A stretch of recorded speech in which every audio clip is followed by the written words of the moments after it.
Hello, welcome to Newscentre. I'm Parikshit Luthra. Automakers have hit the gas with EV launches, from Mahindra's maiden ground-up electric vehicles to Hyundai's Creta. That's not all. Scooter makers like Ola Electric and Honda have unveiled their latest offering. These players are also offering steep discounts to boost sales. Will the aggression seen in launches translate into higher sales for the industry? EV policies continue to be the driver of growth, and the recent extension of the EV policy by Delhi will act as a tailwind for the industry. Joining us right now to discuss the industry expectations and outlook for 2025, we're joined by Veejay Nakra, President of the Automotive Division at Mahindra & Mahindra, Som Kapoor, partner at EY India, and RK Misra, co-founder of Yulu Bikes. Thank you very much, gentlemen, for joining us. Veejay Nakra, Mahindra has just launched two new electric SUVs. The Delhi government's EV policy, which had been paused earlier, has been restarted, and there will be subsidies disbursed from the 1st of January onwards. This policy is till March 2025. Do you see this as an encouraging sign? Well, absolutely, Parikshit. Firstly, thank you for having me on the show. We do applaud the Delhi government for bringing back the incentives on EV. EVs are destination technology for the country, and this policy will definitely go a long way in helping enhance the EV penetration in Delhi. And yes, we are absolutely committed to the country's long-term policy of the attempt of ensuring that we meet COP26, and we are well on our way to. We've started with the launch of two purpose-built electric origin SUVs, and with a lot more to come in the future. Right. Let me go across to Mr. RK Misra. Dr. Misra, when we speak about Yulu Bikes, you have been in the electric vehicle segment for a long time right now. But if we look at an overall EV penetration in the country, it is still at about 3 to 4% at a national level.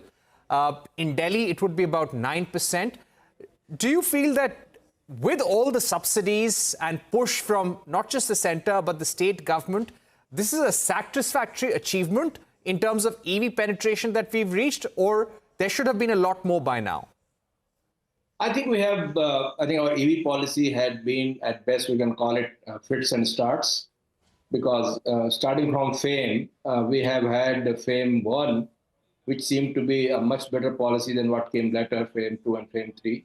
Very simple examples, like if you encourage the fleet operators to use EVs, chances of penetration are much higher, and the value you get out of them, environmental and climate change value, is much higher, because individual cars and bikes are driven maybe 1 hour per day. A taxi or Yulu's delivery vehicle is being driven 12 hours per day. So I think from every angle, the government should be very focused. School buses, for example, or buses. So I think government has not really thought through promoting the EV fleet, whether it is a two-wheeler fleet for Q-commerce, quick commerce delivery, for the e-commerce delivery, two-wheeler, three-wheelers, the school buses, and things like that. So I think certainly it is much below. And of course, one category which they have excluded, which is being used maximum for the quick commerce delivery, is low-speed electric vehicles. Now, these low-speed electric vehicles are the ones which are the most suited for this kind of thing, which is excluded from the policy. And even in Delhi government's policy, for example, Delhi is one of the most polluted places. I wonder why their policy had to lapse for some time and then go. I think there is no coherent thinking. There is a lack of long-term vision. It is extended only till March 2025. Always puts doubt in people's mind what exactly is going to come in April 2025. So I think somehow government is not really clear what do they want to do. If they don't want to give any subsidy, that's also fine. But if the policy is there, it has to be consistent and it has to be meaningful. And that can happen only when you go for mass adoption. Right. We have to look at mass adoption. Som Kapoor, it looks like the inflection point for EVs has come. Would you agree? You've got all the mainstream players now. Tata Motors already has 3 EVs. The Curve EV is the largest and perhaps the most expensive EV in the Tata Motors stable. Mahindra Group has launched two new electric SUVs at very competitive prices that are in line with some of the top-selling SUVs. You've got the Creta EV coming up, you've got the e-Vitara coming up from Maruti, and you already have MG's SUVs, electric SUVs in the market. There is a price war that is going on in the two-wheeler segment as well. So do you think that 2025 will see a lot of competition, a lot of price war in EVs, and the testing time for EVs has actually now begun? Well, first of all, congratulations, Veejay, on the two new launches yesterday. Very good-looking cars. But beyond that, I think, Parikshit, I can't give you a comment on 2025 or 2026. When is the inflection point? I think we're getting there for sure. So it's a matter of a year or two here, a year or two as we move along. I think, interestingly, what I live in Delhi, so I live in probably that part of the world right now, which probably requires as much EV as possible. But, EV, to my mind, is a matter of usage. I mean, all the noise in the world is made by the passenger car manufacturers. But actually, truly, where we need a lot more EV is, the two-wheelers, the three-wheelers, the buses, and it will be anywhere where you have circularity of movement and where EV is used as an asset for monetization. That's where EV adoption will happen the most. So to my mind, EV adoption will start from there and then percolate down. And it's well on its way towards percolation. I think you'll see a lot more products coming out in the market in the next 12 to 18 months. You'll see a lot more competitive market. And over a period of time, you'll see a lot more charging infrastructure develop. And I think between charging infrastructure, safety, and number of products availability, that is where the inflection point will truly come through. So give it another 12 to 18 months to see what is the point in time wherein, you hit inflection. Right. Veejay, I'd like to ask you about charging. That's a point that Som Kapoor had made. Do you think that's still the missing puzzle in our EV ecosystem? We have put in almost 15 to 16,000 crores worth of subsidies since 2015. There are state-level incentives as well. There are road tax exemptions, which are very, very significant if you look at the overall price of the vehicle. But considering we're still at maybe 2% or 3% with electric cars, at an overall level, we would be at 2% penetration with electric vehicles altogether. What do you think is stopping it? Clearly, subsidies cannot do enough on their own. Yeah, so, I think there are a couple of questions here put together, Parikshit. So let me break them down into, parts and answer them. So firstly, I think what we need to understand is the electrification journey in the passenger vehicle space in the country is very nascent. It, in a sense, kicked off only in 2018. As recent as that. And if you look at some of the other global countries where the penetration sit at strong double digits, it's been a much longer journey of about 10, 12 years, 15 years in some of those countries. So first, it's a very nascent stage as far as India is concerned. That's number one.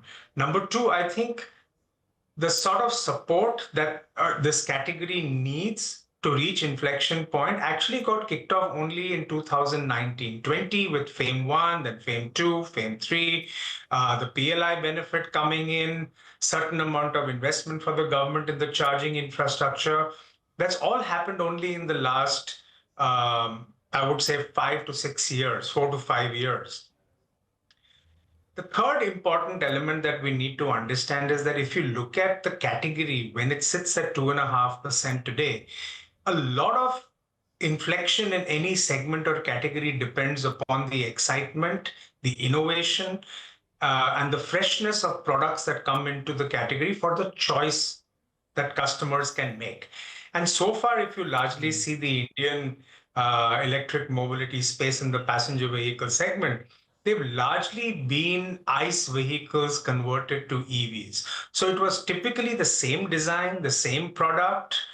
Powertrain changed from gasoline or diesel ICE technology to EV technology, and the customer was needing to pay a 25-30% premium on the ICE vehicle for a same product and the same brand, only with powertrain change, and maybe marginal features here and there as differentiation.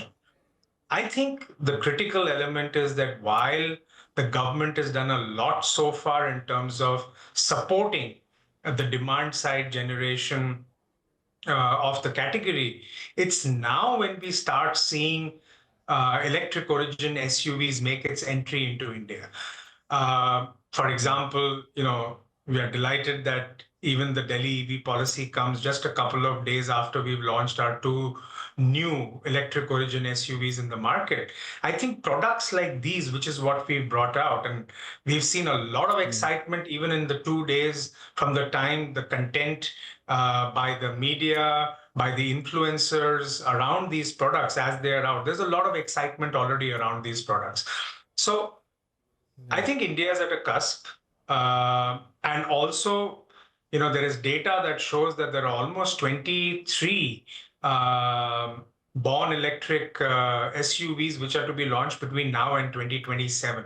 So support, incentives, freshness of products, latest technology coming together, and two more elements. One, the newer products that are coming in, which are electric origin SUVs, are solving for one of the biggest concerns of the customer, which is range. It solves for range anxiety. For example, our two products with the 79 kilowatt battery, even in real world usage condition, will offer more than 500 kilometers of range.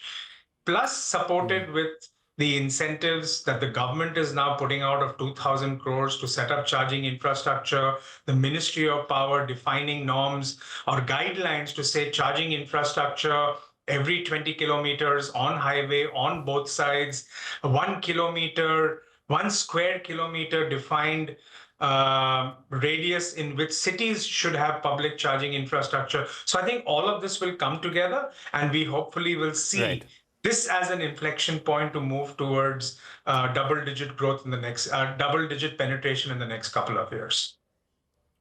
Right. Dr. Misra, what do you think this heavy discounting and price wars in the two-wheeler segment will do to the industry? So I think, in any industry, when you are at the early stage, in India, of course, established players are also competing with the startups, and everybody is trying to find their niche. And I'm sure that discounting will actually has to taper out, because no business can sustain discounting for a longer time. But I think, as I said, adoption has to be based on a car person potentially will have a charging facility at home, and as if Mahindra or any other car goes 500 kilometers, so public charging infrastructure except highways, I think which should not be a problem. The problem will be for what happens to a delivery guy. What happens to a e-rickshaw? Like Delhi has a policy where e-rickshaw has to register along with battery. But there are major battery swapping players like, Yuma and Battery Smart and things like that. Why do you burden with the e-rickshaw buyer, who's a poor person, with 40% extra cost of buying the battery upfront? Because people are willing to give the battery as a service. So I think these are policy changes, which is a little tweak. The Delhi government, every other government, for example, should allow e-rickshaw registration without the battery. Battery can come as a service.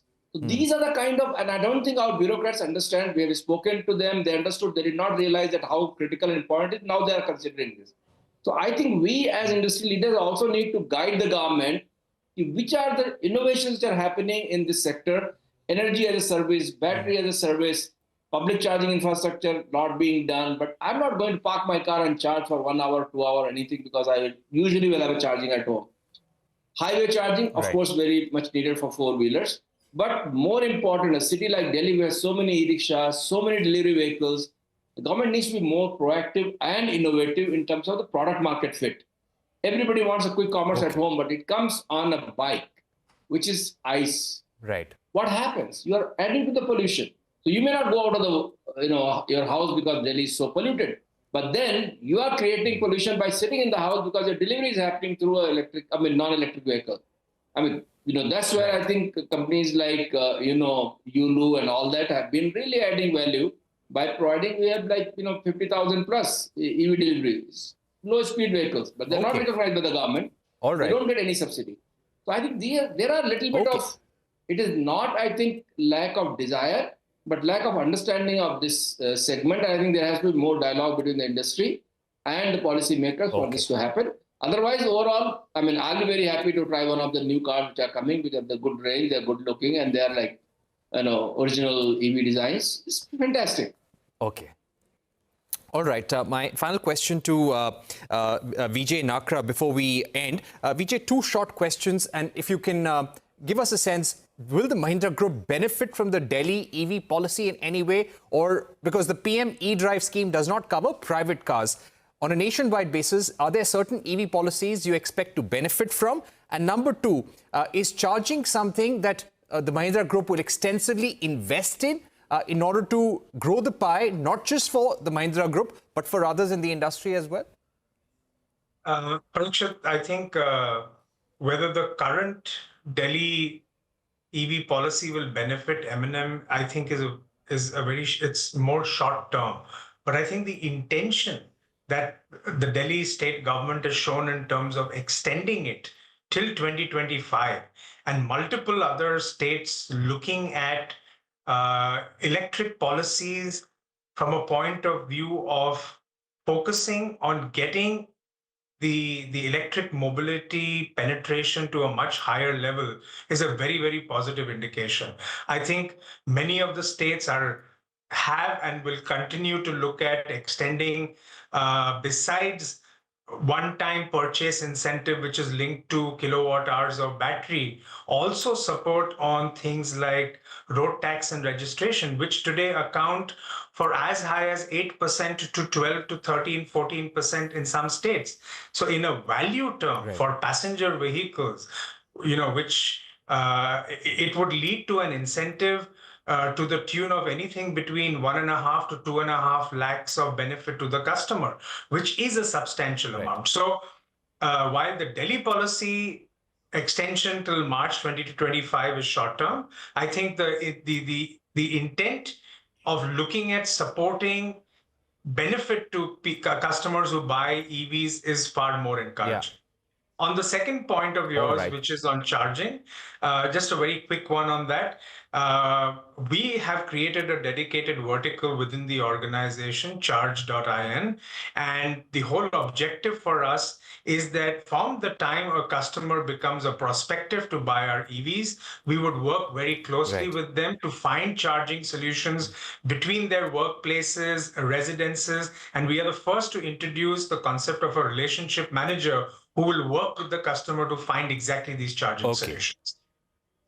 All right, we've run out of time, but thank you very much, Veejay Nakra and Dr. RK Misra and Som Kapoor for joining us on the program. We're taking a short break, but don't go anywhere. Lots more on the other side.